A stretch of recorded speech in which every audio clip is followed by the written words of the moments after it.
महंत doctor Satyanarayan Das ji के पावन सानिध्य से जुड़े रहने के लिए महाराज जी के YouTube चैनल डॉक्टर सत्यनारायण दास को अभी सब्सक्राइब करें।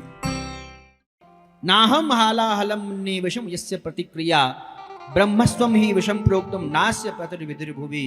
कहा महाराज मैं किसी से भयभीत नहीं होता हूं, ये भगवान स्वयं कह रहे हैं। कहा मैं ब्राह्मणों के शाप से डरता हूं महाराज। जो विष है, यदि कोई व्यक्ति विष पीता है तो कहा महाराज केवल पीने वाला ही मृत्यु को प्राप्त होता है, लेकिन यदि ब्राह्मण किसी को श्राप दे दे तो महाराज कुल के कुल नष्ट हो जाते हैं। महाराज भगवान अपने पुत्र पौत्रों को कहते हैं यथा यथा हम प्रणमे विप्राण अनुकालम समाहितः तथा नमत यूयम च योन्यथा में सदंड भाग।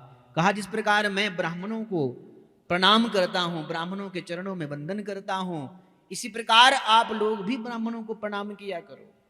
यदि ऐसा नहीं करोगे तो महाराज मैं दंड दूंगा। संत कहते हैं खूब ब्राह्मणों की महिमा को भगवान ने गाया। महाराज संत कहते हैं भगवान दो जगह बहुत प्रसन्न होते हैं। कहां कहां? कहा एक तो जब हम अग्नि में स्वाहा करते हैं, स्वाहाकार करते हैं तो भगवान बड़े प्रसन्न होते हैं। क्यों?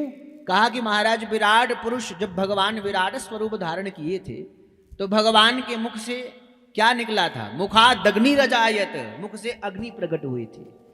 इसलिए महाराज अग्नि में जब हम कुछ स्वाहा करते हैं तो भगवान बड़े प्रसन्न होते हैं। और दूसरा, जब ब्राह्मण के मुख से आहा निकले तब भगवान बड़े प्रसन्न होते हैं। कहा क्यों? कहा ब्राह्मण भी भगवान के मुख से ही प्रकट हुए हैं।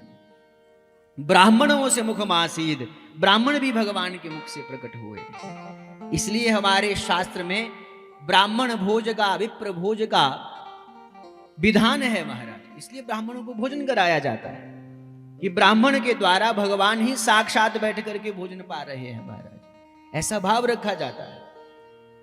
कहा इसलिए अपने पुत्र पौत्रों को खूब सुंदर उपदेश दिया भगवान ने कि खूब महाराज ब्राह्मणों की सेवा किया करो। यदि आप नहीं करेंगे तो महाराज खूब मैं आपको दंड दूंगा। इस प्रकार खूब भगवान अपने पुत्र पौत्रों को शिक्षा प्रदान करते हैं